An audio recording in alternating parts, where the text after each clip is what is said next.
नमस्कार, आप देख रहे हैं श्रेष्ठ भारत। आपके साथ मैं हूं कनिका। आज के क्राइम अनकट की इस वारदात में राजा है, रानी है, राजमहल है, राज परिवार है और शाही दौलत है। लेकिन इसी पूरी कहानी में राज परिवार का एक रसोइया भी है जो इस पूरी कहानी में राजा और रानी के बराबर की ही हैसियत रखता है। इस शाही वारदात में रसोइये ने कुछ ऐसा किया कि पूरा का पूरा शाही खानदान ही खत्म हो गया। क्राइम की ये कहानी उत्तर प्रदेश के पीलीभीत के राजकुमार की है जो अचानक एक रोज दिल्ली में गायब हो गए। जब पूरे मामले की तफ्तीश की गई तो ऐसी सिर चकराने वाली वारदात सामने आई जिसमें 5 राज्यों की पुलिस उलझ कर रह गई। क्या है ये पूरी वारदात और राजा रानी की इस कहानी में रसोइये का किरदार क्या है, ये जानेंगे अपने सहयोगी लोकेंद्र सिंह से। लोकेंद्र, बताइए क्या है पीलीभीत के शाही घराने की पूरी कहानी। जी धन्यवाद कनिका। 31 जुलाई 2007 को दिल्ली के कालकाजी पुलिस स्टेशन में एक महिला पहुंची जिसका नाम था नीति अग्रवाल। वो पहुंचकर बताती है कि उनके पति, जिनका नाम आदित्य अग्रवाल है, आदित्य अग्रवाल पीलीभीत के रहने वाले हैं और शुगर मिल के मालिक हैं। नीति बताती है कि पति आदित्य अग्रवाल की उनसे आखिरी बार बात कालकाजी इलाके में हुई थी, जिसके बाद वो गायब हैं। दरअसल उन्हें गुड़गांव आना था नीति के पास। नीति गुड़गांव के ही सिल्वर ओक अपार्टमेंट में रहती थी। पुलिस ने मामला दर्ज किया और नीति अग्रवाल से भी पूछताछ करी।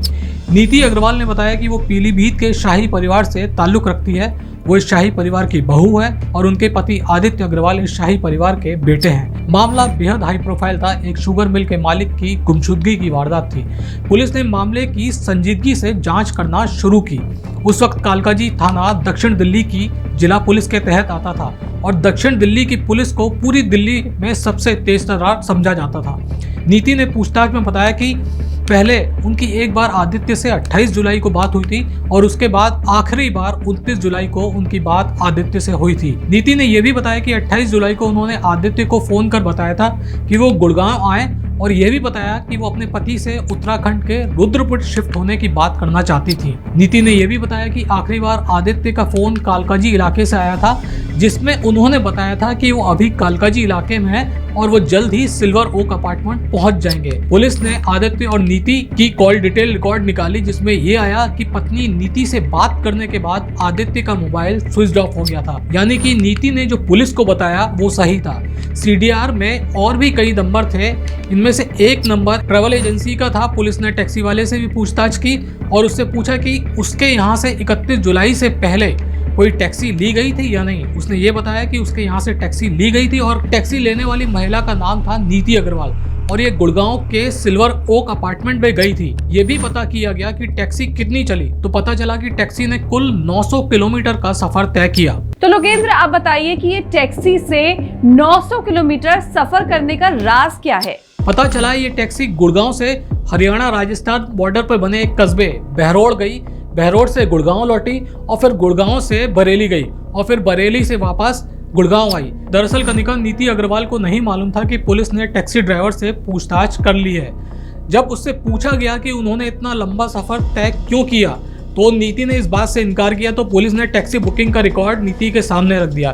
एक बात और थी जो पुलिस को समझ नहीं आ रही थी, वो ये थी कि इस टैक्सी को चलाने वाला टूर एंड ट्रैवल एजेंसी का वो ड्राइवर भी गायब है जो बरेली से वापस आया था। वापस आने के बाद से ही जिले सिंह नाम का ये ड्राइवर काम पर ही नहीं लौटा था।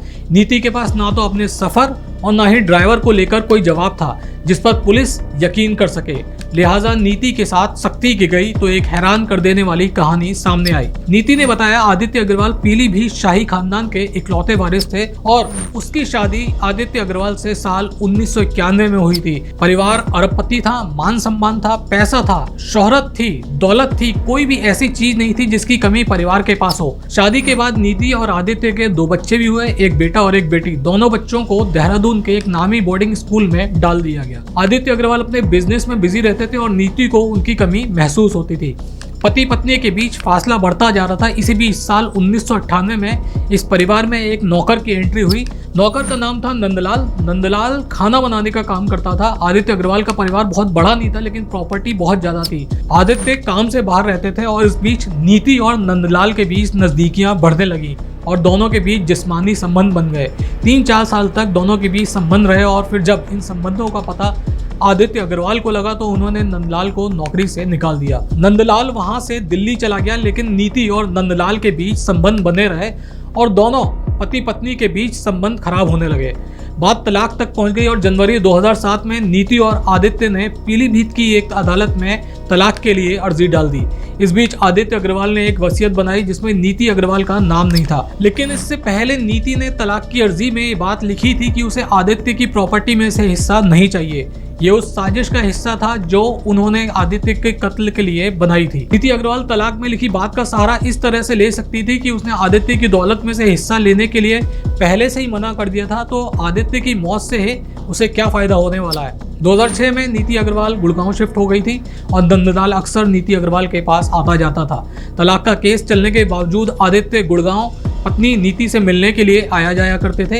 यही वजह थी कि नीति अग्रवाल को उम्मीद थी कि आदित्य अपने वसीयतनामे में उसका नाम भी लिखेंगे, लेकिन जब आदित्य ने वसीयतनामे में उसका नाम नहीं लिखा तो नीति को दौलत अपने हाथ से जाती हुई दिखी और उसने तय किया कि अगर तलाक से पहले ही आदित्य का कत्ल हो जाता है तो आदित्य की दौलत उसके हाथ लग सकती है। 28 जुलाई को नीति ने अपने पति आदित्य को फोन कर दिल्ली बुलाया। 29 जुलाई 2007 को जब आदित्य कालकाजी इलाके में पहुंचे तो ना जाने क्यों उन्होंने अपने ड्राइवर को कालकाजी इलाके में ही रुकने को कहा, जिसके बाद वो गुड़गांव के सिल्वर ओक अपार्टमेंट पहुंचे। नीति और आदित्य बैठकर बात कर रहे थे। नीति ने पहले से ही रसोइये नंदलाल को बुला लिया था और साथ में फ्लैट में नीति की गाड़ी चलाने के लिए भी एक ड्राइवर रखा गया था, नाम था राधेश्याम। आदित्य बैठकर नीति से बात कर रहे थे। उसी दौरान नंदलाल ने पीछे से आकर उनके सर पर डंबल की रॉड से वार किया। वार इतना जबरदस्त था कि आदित्य बेहोश हो गया और जिसके बाद नंदलाल और राधेश्याम ने आदित्य की गला दबाकर हत्या कर दी। इसके बाद आदित्य के कपड़े उतारने के बाद उनके तमाम आईडी कार्ड और पर्स के साथ उनकी लाश को एक गत्ते के कार्टन में डाल दिया गया। इसके बाद नीति अग्रवाल ने कैब बुक कराने के बाद उससे कहा कि वो बहरोड़ के मिडवे होटल में उनको मिले और वो कुछ देर में वहां पर पहुंचेंगे। जिले सिंह इंडिका कार को लेकर वहां से चला गया, जिसके बाद नीति, राधेश्याम और नंदलाल ने आदित्य की लाश को उनकी ही स्कॉर्पियो कार में डाला और तीनों बहरोड़ की ओर निकल गए। रास्ते से उन्होंने एक कुदाल और नमक खरीदा और उसके बाद मिडवे होटल पहुंच गए। कैब के ड्राइवर जिले सिंह को ना जाने क्यों इनकी हरकतों पर पहले से ही शक हो रहा था, लेकिन लाश को ठिकाने लगाने के लिए 3 से 4 लोगों की जरूरत थी। इन लोगों ने पैसों का लालच देकर जिले सिंह को भी अपनी साजिश में शामिल कर लिया। बहरोड़ के इलाके में अरावली रेंज है और इसका अधिकतर इलाका सुनसान है और रात के वक्त की वजह से इलाका और ज्यादा सुनसान था। जुलाई का महीना होने की वजह से बारिश हो गई थी और जिसकी वजह से पहाड़ों पर कई झाड़ियां उगाई थी। ऐसी ही झाड़ियों और पेड़ वाली जगह इन्होंने लाश को दफनाने के लिए चुनी। तीनों ने मिलकर लाश को दफनाया, उस पर नमक डाला ताकि लाश जल्द से जल्द गल जाए। इसके बाद पुलिस की तफ्तीश को भटकाने के लिए आदित्य अग्रवाल की स्कॉर्पियो को राधेश्याम ग्वालियर लेकर पहुंचा और उसे वहां पर इसने जला दिया। नीति और नंदलाल पहले गुड़गांव आए और फिर जिले सिंह की टैक्सी से नंदलाल बरेली चला गया और वहां जाकर इसने आदित्य के पिता को फोन कर बताया कि उसके गैंग ने आदित्य को अगवा कर लिया है और उसे छोड़ने के एवज में उन्हें 1 करोड़ की फिरौती देनी पड़ेगी। इस बीच ग्वालियर पुलिस की तरफ से ये मैसेज आया कि एक जली हुई स्कॉर्पियो मिली है। ऐसे देखा जाए तो इस पूरे मामले में अलग अलग तरह से 5 राज्यों की पुलिस उलझी हुई थी। पहली उत्तर प्रदेश की पुलिस जहां से आदित्य अग्रवाल चले थे, दूसरा दिल्ली पुलिस जहां गुमशुदगी की रिपोर्ट दर्ज की गई थी, तीसरा हरियाणा पुलिस जहां पर कत्ल किया गया था, चौथी राजस्थान पुलिस जहां लाश को ठिकाने लगाया गया था और 5वीं मध्य प्रदेश पुलिस जहां पर आदित्य अग्रवाल की स्कॉर्पियो कार को जलाया गया था। इस मामले में नीति, राधेश्याम, जिले सिंह और नंदलाल को गुड़गांव की एक अदालत ने साल 2011 में उम्र कैद की सजा सुनाई थी। चलिए लोकेंद्र, बहुत बहुत शुक्रिया आपका इस तमाम जानकारी के लिए। तो देखा आपने किस तरह से इस रसोइये ने पूरा का पूरा शाही खानदान ही खत्म कर दिया। हमारी इस खबर में फिलहाल बस इतना ही, लेकिन बाकी खबरों के लिए आप बने रहिए श्रेष्ठ भारत के साथ। नमस्कार।